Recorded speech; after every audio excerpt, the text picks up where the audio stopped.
Freedom Bookshop à Londres. Ici, dans les minuscules pièces de la librairie anarchiste au cœur de l'East End de Londres, nous trouvons les premières traces de Rudolf Rocker, ce révolutionnaire et humaniste oublié, ce grand combattant pour la justice.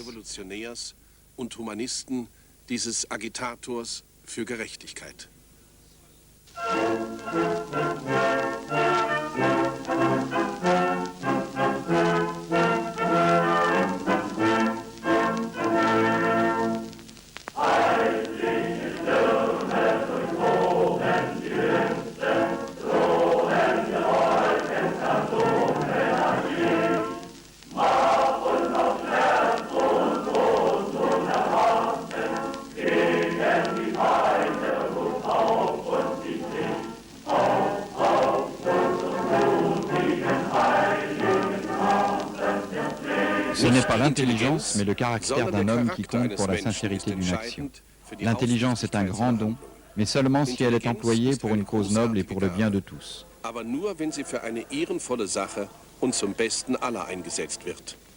Rudolf Rocker.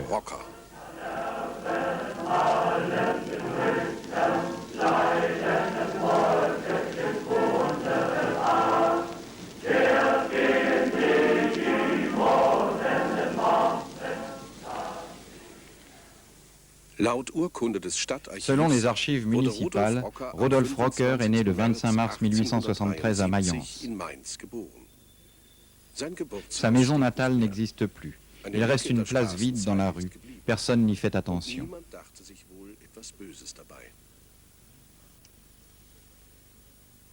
À Mayence, on a oublié Rocker.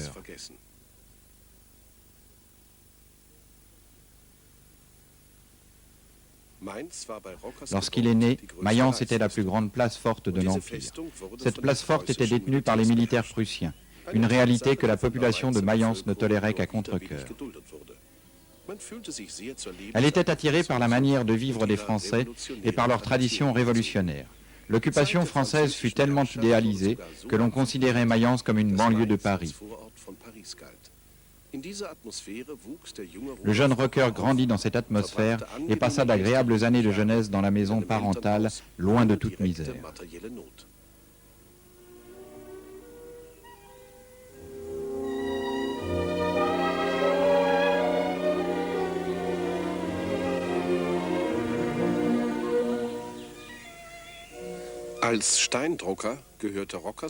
En tant que lithographe, son père faisait partie de l'élite ouvrière de l'époque qui disposait au moins du minimum vital.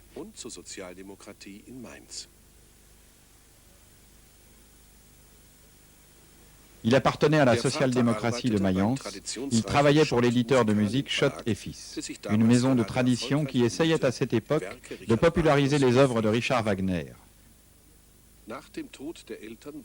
Après le décès de ses parents, Rudolf, âgé de 14 ans, fut placé dans l'orphelinat de Mayence, ce qui mit brusquement fin à sa jeunesse heureuse. Il détestait cet orphelinat dans lequel régnait l'esprit et le mépris d'une école de cadets. Il la haïssait de toute son âme. Plus tard, il décrivit les professeurs comme des tyrans sans cœur. Et très jeune, il développa un fort rejet de toutes sortes d'autorités.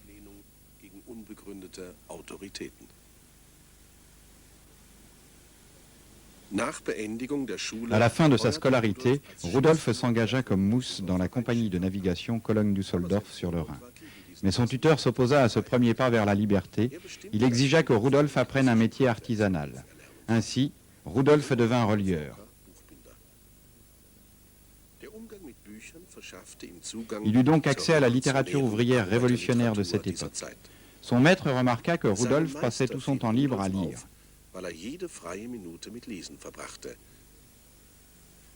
Il dévora littéralement les œuvres de Karl Marx et de Ferdinand Lassalle. Rapidement, il devint l'un des membres les plus actifs de la social-démocratie de Mayence.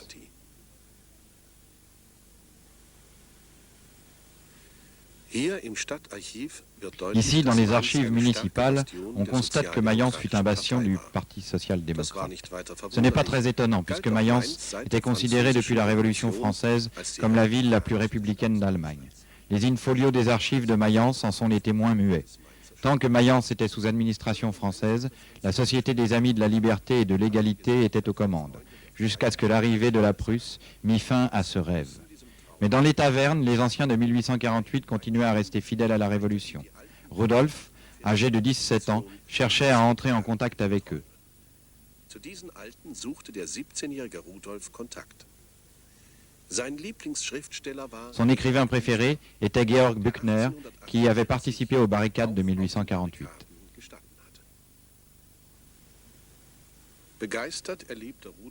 C'est avec un grand enthousiasme que Rudolf assistait aux réunions de la social-démocratie dans la vieille salle municipale de Mayence. Ensuite, on prenait un bon verre de vin dans l'une des célèbres tavernes de Mayence et on discutait de l'actualité politique jusque tard dans la nuit. Après une paralysie due aux lois antisocialistes, le mouvement socialiste avait repris des forces. Le jeune relieur, Rudolf Rocker, participait vivement aux débats stratégiques de cette époque. Il montra déjà très tôt qu'il n'aimait guère être freiné dans son élan révolutionnaire, même par les autorités du parti. Lors de ces discussions, il fit connaissance de célèbres figures du parti, telles que Georg von Vollmar, le grand syndicaliste, et Karl Liebknecht.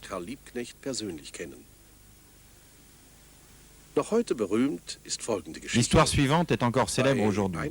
C'est à une de ces réunions politiques dans une taverne à Mayence qu'Auguste Bebel avait prétendu face à la police qu'il s'agissait de sa propre fête d'anniversaire. Et la police dut se retirer. L'entente dans notre parti ne fut pas durable. Certains camarades, on les appelait les jeunes, critiquèrent le centralisme. Après de vifs débats, ils furent expulsés. Rudolf Rocker était l'un d'eux. En 1892, il fut cofondateur de l'Association des socialistes indépendants.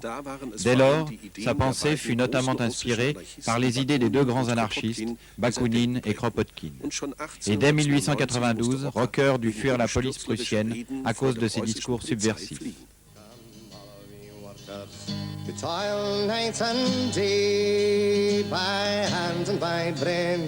To earn your pay for centuries long past, for no more than your bread have bled for your countries and counted your dead in the factories and mills, in the shipyards and mines. Rudolf Rocker s'enfuit à l'étranger.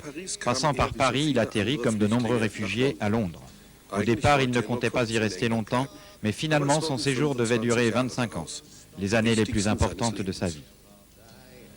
But when the sky darkens and the prospect is war, who's given a gun and then pushed to the fore and expected to die for the land of our birth?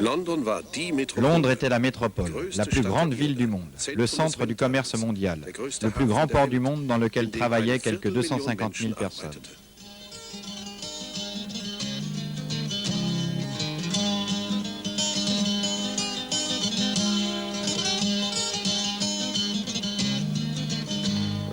First ones to stand, we're the first ones to die, we're the first ones in line for that pie in the sky, and we're always the last when the cream is shared out, for the worker is working when the fat cat.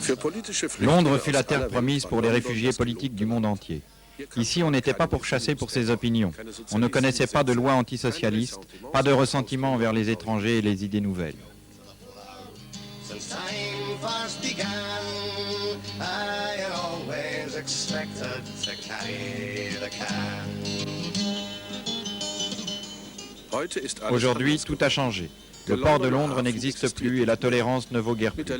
L'énorme surface des docks est en train de devenir une gigantesque colonie de yuppies et un lieu de la haute technologie.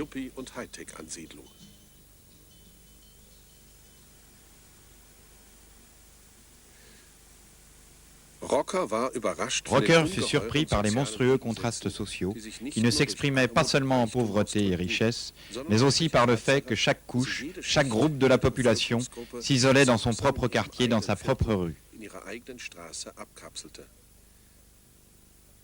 À l'époque, presque la moitié de la population souffrait de la famine, tandis qu'en même temps, l'Empire britannique se construisait ses cathédrales du pouvoir, ses palais administratifs et ses temples bancaires qui caractérisent encore aujourd'hui la physionomie du centre de Londres.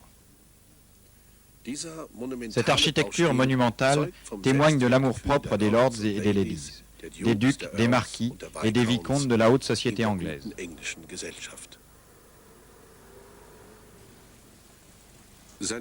Rocker trouva son premier refuge à Soho. Il travaillait au cercle des socialistes indépendants allemands, qui fut également un lieu de rencontre des leaders anarchistes, parmi lesquels Enrico Malatesta, le grand combattant italien pour la liberté. Mais celui qui impressionna le plus le jeune Rocker, c'était le prince Kropotkin.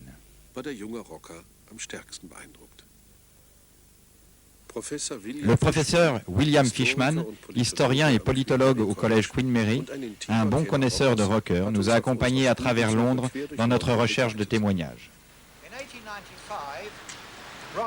En 1895, Rocker, averti par des camarades français, quitta la France pour venir à Londres. Il milita dans le cercle anarchiste à West End. Mais il dut se présenter au consulat allemand qui lui donna l'ordre de rentrer immédiatement dans son pays. Là-bas, il aurait dû faire son service militaire.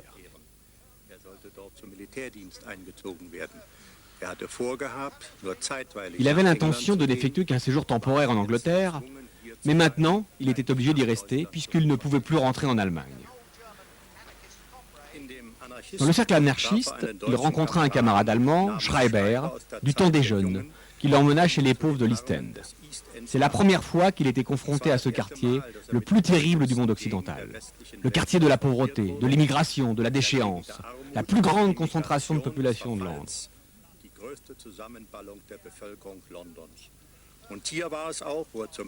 C'est ici qu'il rencontra pour la première fois les anarchistes juifs anglais, qui l'emmenèrent dans leur cercle et dont il devint plus tard le leader, le cercle anarchiste de Whitechapel.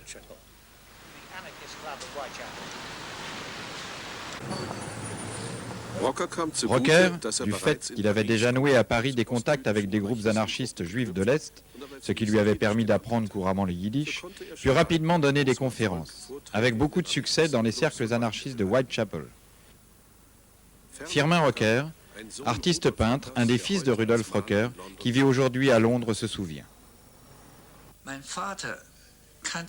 Mon père connaissait des juifs dans son pays, mais c'étaient tous des marchands, des épiciers, etc.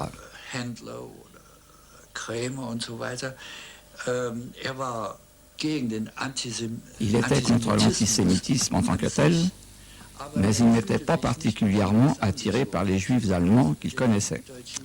Les juifs qui l'attiraient, c'étaient des juifs russes qui avaient une tradition russe, une tradition révolutionnaire russe. Die russische Tradition, die russische revolutionäre Tradition hatten. Und auch die Frauen dieser Bewegung hatten eine Anziehung. Les femmes de ce mouvement étaient également intéressantes parce que, là-bas, elles étaient actives. Chez ses propres compatriotes, les femmes étaient relativement passives. Elles étaient dans les cuisines et on les voyait à peine. Man sah sie kaum. Es war durch die Bewegung, dass meine Mutter und Mon père et ma mère se sont rencontrés par le mouvement. Ma mère s'y intéressait beaucoup et elle était peut-être plus dogmatique que mon père. Avant, elle avait été très croyante et cela s'est répercuté lorsqu'elle est devenue socialiste et anarchiste. Wurde auch auf später übergetragen, als sie Sozialistin, Anarchistin wurde. Nicht such mich, wo die milden Grünen, gefindest mich dort nicht mein Schatz. Wo Lebenswelten bei Maschinen, dort ist mein Ruheplatz, dort ist mein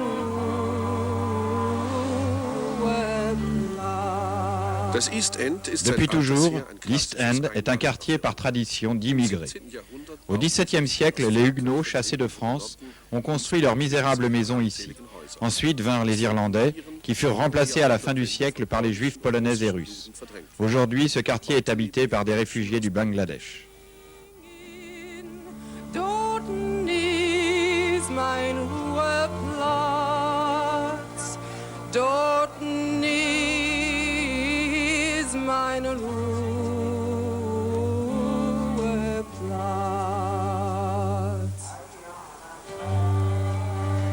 zog mich wo von Tannen spritzen, gefinst mich dorthin. Sogar die Arbeitsformen Même les sind formes die de gleichen. travail sont restées les mêmes. Le thrifting system signifiait l'exploitation des exploités. Les fabricants de vêtements confiaient le travail à de petits sous-traitants pour des prix dérisoires. Ces petits ateliers de confection répercutaient la pression des prix qu'ils subissaient sur les repasseurs, les mécaniciens et les tailleurs, qu'ils payaient un salaire de misère.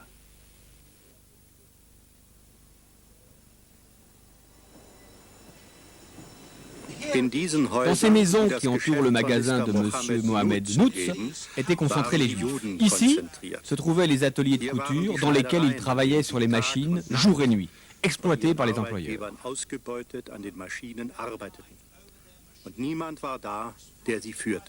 Il n'y avait personne pour les guider. Ils étaient mal payés, dans un état de santé catastrophique, et voilà qu'arriva leur messie, Rudolf Rocker, originaire d'Allemagne, qui les conduisit à la conscience syndicale. Un non-juif qui poussa le groupe juif à adhérer au syndicat et à lutter pour l'amélioration de leurs droits.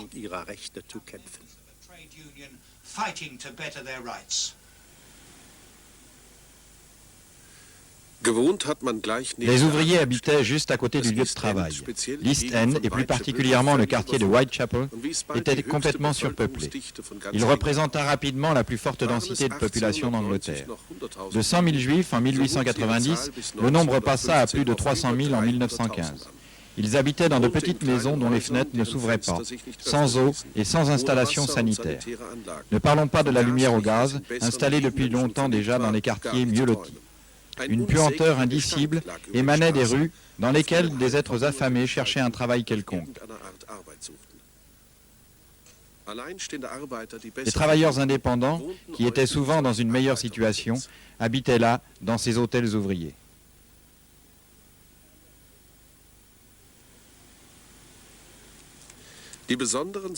Ces structures sociales très particulières étaient favorables à Rocker, car ce qu'il voulait était complètement différent de ce que l'on prétend aujourd'hui de l'anarchisme. Ni chaos, ni violence, mais la réalisation de soi sans structure de pouvoir, sans parti et sans État. Tel était son idéal. Sa lutte pour cet idéal trouva un terrain fertile, parce que Rocker put la conjuguer à la lutte pratique des syndicats pour l'amélioration des conditions de vie des pauvres de l'East End. Cette lutte, c'est l'anarcho-syndicalisme dont Rudolf Rocker est l'un des pères. En tant qu'anarchiste, Rudolf Rocker pense que le pouvoir doit partir de la base. Contrairement au communisme, dans lequel une élite au pouvoir, non légitimée, impose ses décisions au peuple. De nombreux juifs acceptèrent Rocker comme une synthèse réussie entre rabbins et rationalistes, mais il y avait aussi des tensions avec les juifs orthodoxes.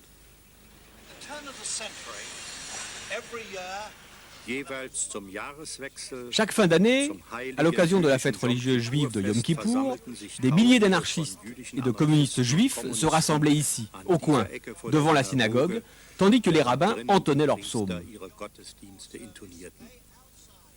Dehors aussi, on chantait des chansons blasphématoires, des chants de bataille athées. À la fin de l'office, les portes de la synagogue s'ouvraient brusquement, les croyants sortaient armés de bâtons et de pierres et se jetaient sur les blasphémateurs qui attendaient ce moment, la cigarette au bec. Ils soufflaient la fumée à la figure des juifs croyants. C'était le point de départ d'une bataille de rue. De nombreux curieux s'étaient rassemblés pour regarder ce combat annuel, ces juifs fous qui se bagarraient entre eux.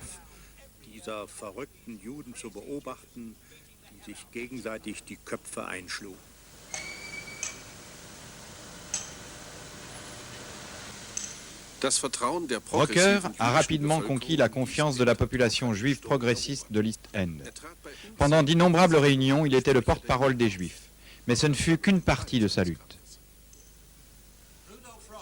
Rudolf Rocker, le non-juif allemand, est devenu à cette époque l'éditeur de deux journaux juifs les plus célèbres.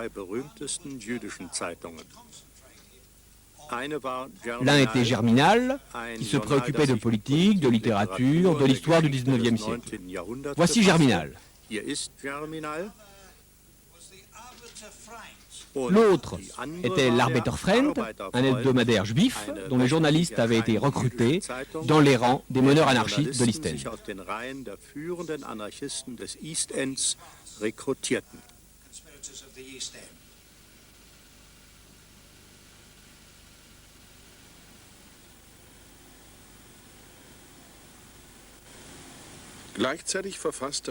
En même temps, Rudolf Rocker rédigea d'importantes analyses politiques qui à cette époque déjà furent diffusées par Freedom Bookshop. Freedom Bookshop est la plus grande librairie anarchiste de Londres, toute l'Angleterre. Ces dernières années, de plus en plus de jeunes viennent nous voir, s'achètent des livres de Kropotkin, Bakounine, Malatesta et Rudolf Rocker. Les visions de ces grands penseurs deviennent de plus en plus importantes pour la vie actuelle, notamment pour les jeunes gens. Peu importe que les auteurs soient déjà morts depuis bien longtemps.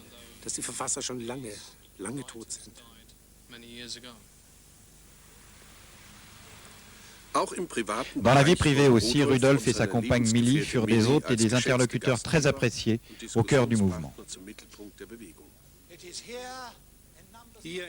Ici, au 33, Dostan Houses. Sous les toits habita Rudolf Rocker. Il rassembla autour de lui, logement par logement, la communauté juive anarchiste de Whitechapel.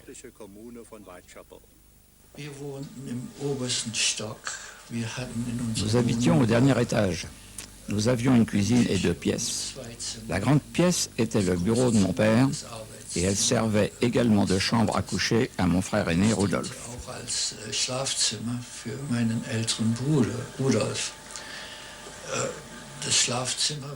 La chambre était partagée par 3 personnes, mes parents et moi.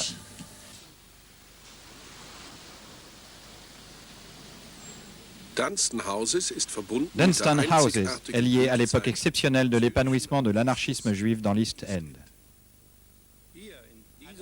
Ici, dans ce deuxième appartement, Kropotkin avait ses presses et publiait sa propagande qui était envoyée en Russie.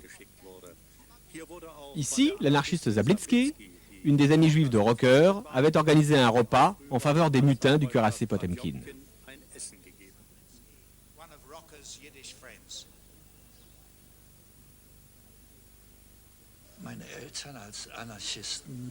En tant qu'anarchiste, mes parents étaient contre les institutions, le mariage, etc. C'était une affaire privée qui n'avait rien à voir avec l'État et l'Église. Ce qui était étrange, c'est que leur vie commune était en fait assez conventionnelle. L'activité politique de Millie ne se limitait pas au domaine social. Elle agissait aussi sans cesse pendant les grandes grèves des dockers de l'East End.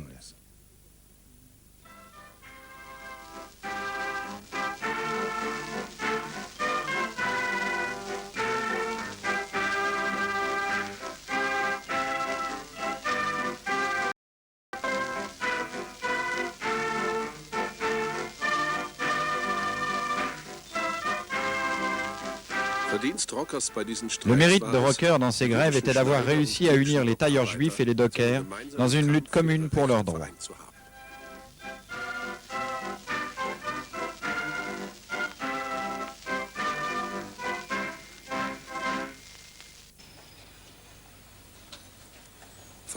Les lieux historiques qui comptent l'histoire de l'East End et de ses habitants sont abandonnés et en ruine.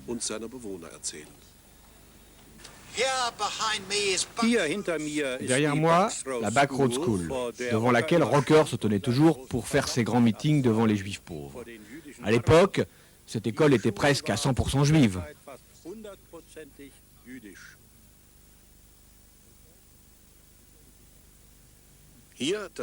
Voici l'auditorium de l'Assembly Hall pendant un grand discours de Rocker au sujet de la grève de l'East End en 1912. Aucun autre orateur du mouvement n'était capable de remplir de grandes salles comme l'Assembly Hall.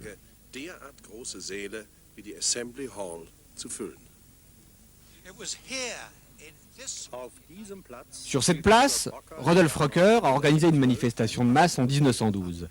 Il parla devant des tailleurs en grève qui avaient quitté leur sweatshop afin de protester contre les mauvaises conditions dans lesquelles ils vivaient. C'était son charisme, son formidable talent oratoire qui encourageait les ouvriers, qui souffraient de la faim, à faire ces 3 semaines de grève. Cette grève fut gagnée, cassant l'échine au splitting system à l'est de Londres.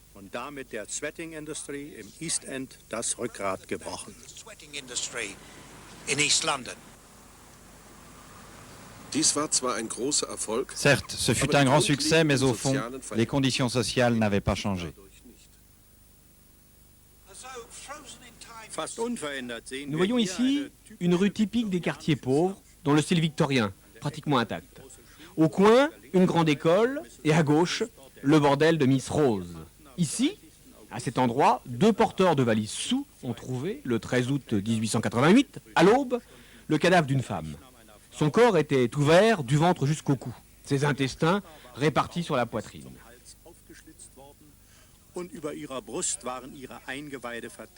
Ici, dans cet abcès social, on avait trouvé la 2e victime de Jacques l'Éventreur, exactement à cet endroit. Dans l'East End, où l'on ne fait pas tellement la différence entre le mal et le bien, Jacques l'Éventreur est devenu un personnage mythique. Dans ce climat social, Rocker voyait une mission importante dans l'éducation des ouvriers. C'est ici, dans ce terrain vague, que Rocker avait son fameux cercle d'éducation de 1906 à 1914. Il initiait des milliers d'ouvriers juifs à la langue anglaise et à la culture occidentale.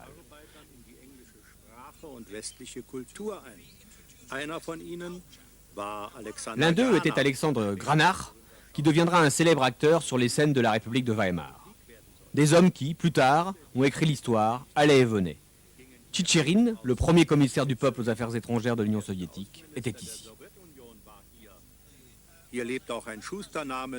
Ici, vivait un cordonnier du nom de Scooperman, qui hébergea effectivement Staline pendant 3 semaines, là, au coin de la Yevalry Street.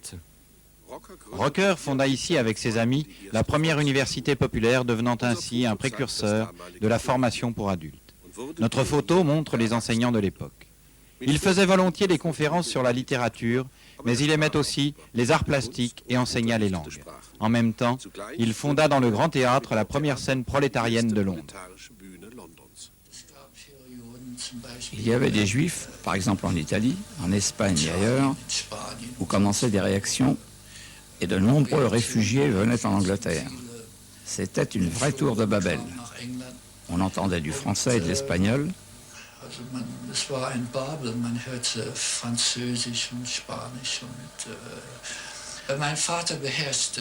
Mon père maîtrisait plusieurs langues. Il parlait parfaitement le français à cette époque et il était déjà assez connu internationalement.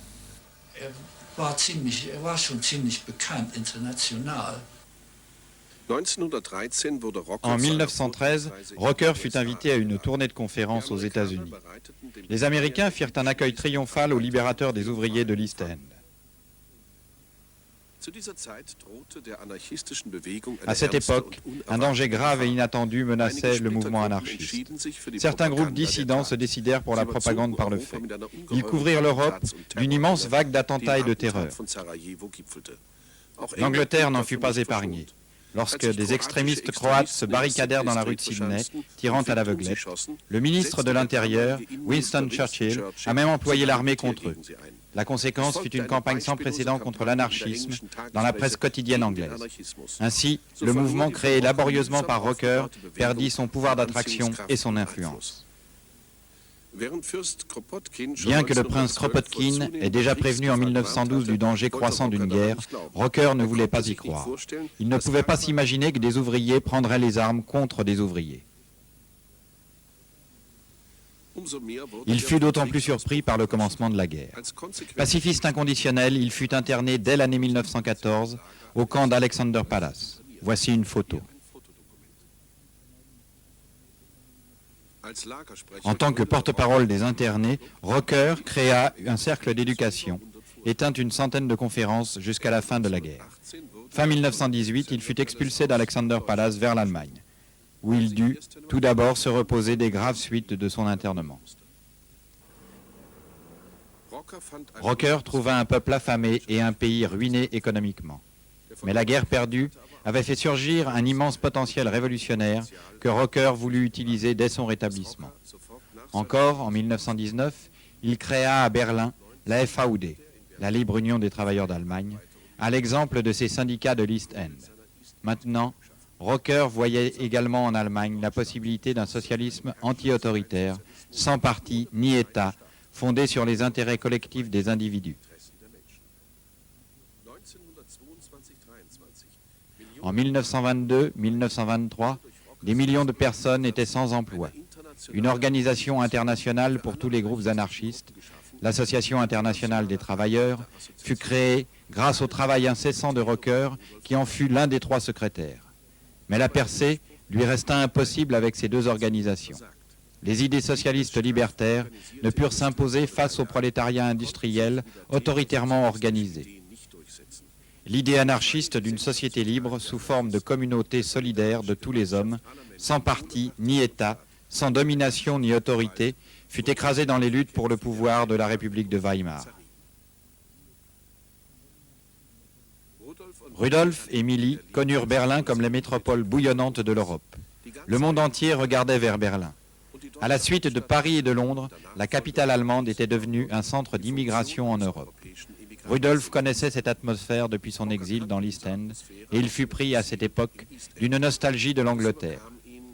Il n'avait en fait jamais été chez lui, sauf pendant ses années à Mayence, mais toujours en exil, allemand à Londres, apatride à Berlin et plus tard à New York.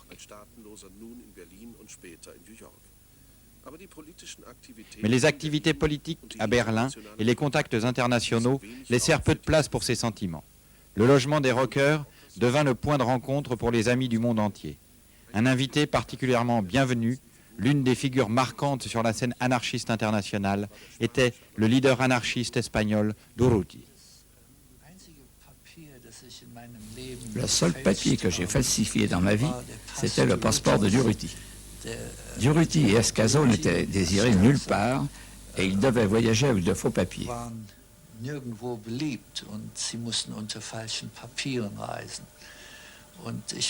À l'époque, j'étais apprenti lithographe et peut-être assez adroit pour ce genre de choses. Vielleicht etwas geschickter, solche Dinge fachmännisch zu tun. Rocker entretenait des relations intenses avec des poètes révolutionnaires. Le jeune Théodore Plivier, qui devint célèbre après la Seconde Guerre mondiale pour sa trilogie Moscou, Stalingrad, Berlin, venait souvent chez lui. Rocker avait une relation privilégiée avec le grand poète de la Révolution allemande, Erich Mühsam, qui lui dédia les vers suivants. Ich bin ein Stern, der seinen Gott erhält, der seinen Glanz in dunkle Seelen stellt, der einst in fahle Ewigkeiten fällt. Wo ist, der meines Wesens Namen nennt, der meine Welt von meiner Sehnsucht trennt? Ich bin ein Pilger, der sein Ziel nicht kennt. Mühsam war Mühsam avait une personnalité très attrayante et je crois qu'il avait beaucoup de respect pour les connaissances de mon père. Je pense que mon père avait aussi une influence déterminante sur lui, l'éclairant un peu sur les tendances communistes qu'il avait, comme on peut le comprendre depuis les expériences de la guerre et celles faites pendant l'époque révolutionnaire. Von den kommunistischen Neigungen, die hatte, ganz begreiflich nach seinen Erfahrungen während des Krieges und in der Revolutionszeit, ihn da etwas aufzuklären.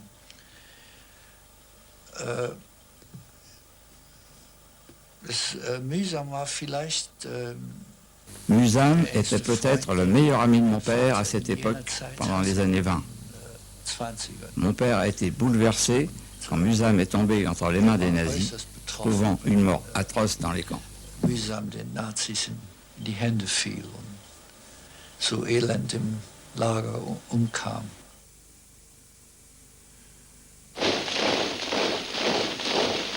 Rocker lutta avec tous les moyens disponibles contre ce qu'il appelait la tumeur cancéreuse brune. Mais les signes du temps étaient défavorables.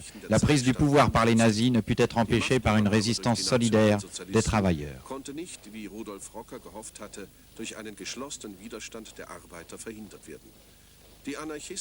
Les organisations anarchistes perdirent de plus en plus de militants en Allemagne et tombèrent dans l'insignifiance.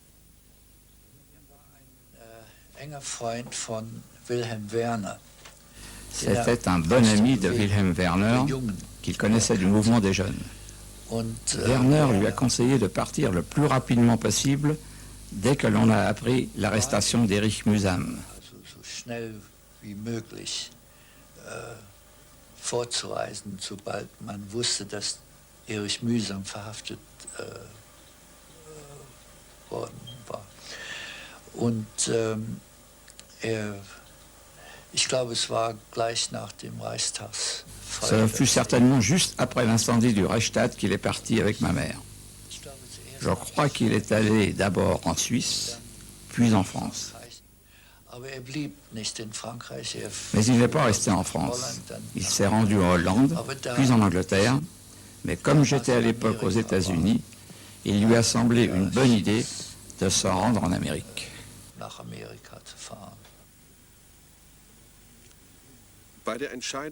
Dans le choix entre l'esclavage autoritaire et la défense des libertés conquises par le peuple au cours de longues luttes, il ne doit pas y avoir d'hésitation.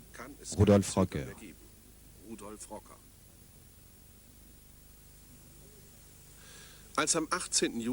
Lorsque le 18 juillet 1936 commença la guerre civile espagnole, Rocker n'avait plus de doute. L'ancien pacifiste croyait que les armes étaient le seul moyen pour faire face à la barbarie du fascisme. Depuis son exil aux USA, cet homme, âgé de 63 ans, lutta inlassablement pour la République espagnole. Rocker contribua au fait qu'en mars 1937, le premier bataillon américain de volontaires, Lincoln, participa au combat de Madrid. Zurück ging's Schritt um Schritt und die Faschisten brüllten schon, gefallen ist die Stadt Madrid. Da kamen sie aus aller Welt mit einem roten Stern am Hut. Im Manzanares kühlten sie dem Franco das zu heiße Blut.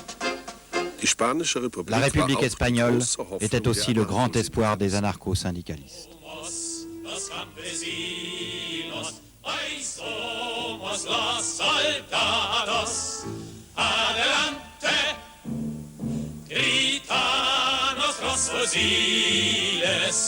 Gritanos los arrados, adelante, adelante, adelante.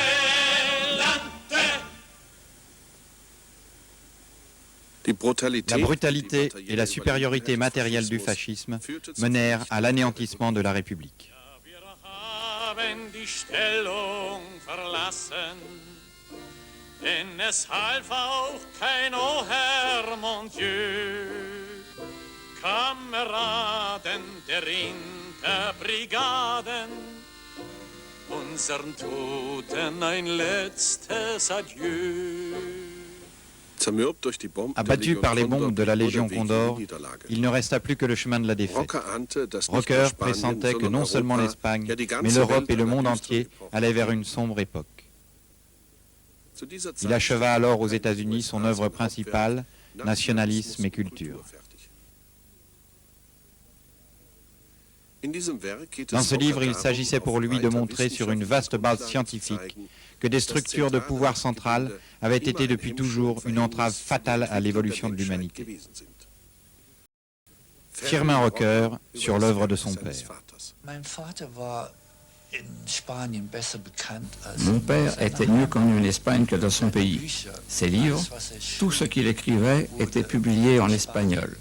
Relativement peu sont parus dans sa propre langue.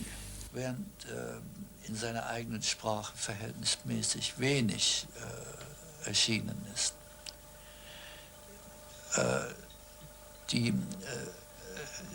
Sind eigentlich zwei Sprachen, en fait, toute son œuvre est contenue dans deux langues, l'espagnol et le yiddish. Spanisch und Jiddisch.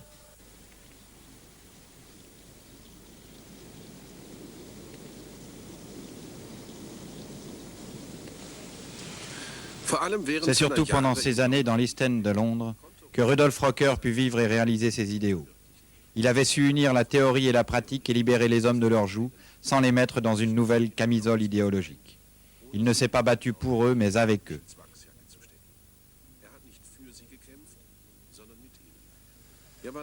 Il était pour que les hommes décident eux-mêmes de leur sort. C'est pourquoi on n'a jamais oublié Rudolf Rocker dans les rues de l'East End.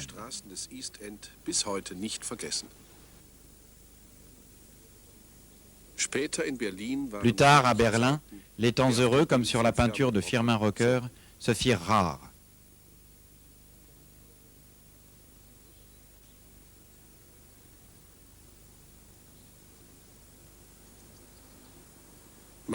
Rudolf Rocker n'est plus jamais revenu à Mayence, sa ville natale, dont il a continué la tradition libérale républicaine à sa façon pendant toute sa vie. Rudolf Rocker était connu et respecté au niveau international, en Angleterre, en Espagne, aux États-Unis. Il semble être oublié à Mayence. Probablement parce que dans la pensée allemande, l'anarchisme est synonyme de terreur et de chaos. Or, les objectifs de Rudolf Rocker n'étaient ni la violence ni la terreur, mais un idéal profondément humaniste. La solidarité fraternelle de tous les hommes. Un monde dans lequel les armes, la peur et la méfiance sont de trop.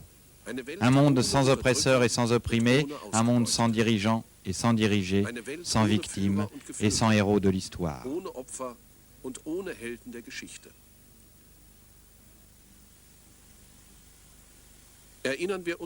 Rappelons-nous les mots de Thomas Mann concernant son œuvre majeure, Nationalisme et culture. Je suis sincèrement heureux de posséder ce livre important, profond et d'une grande élévation, et j'aimerais le mettre dans la main d'autant d'hommes que possible dans le monde entier. Rocker se trouva bien solitaire lorsque Millie mourut en novembre 1955, à la Mohegan Colony dans l'État de New York. 3 ans plus tard, en septembre 1958, Rudolf l'a suivi.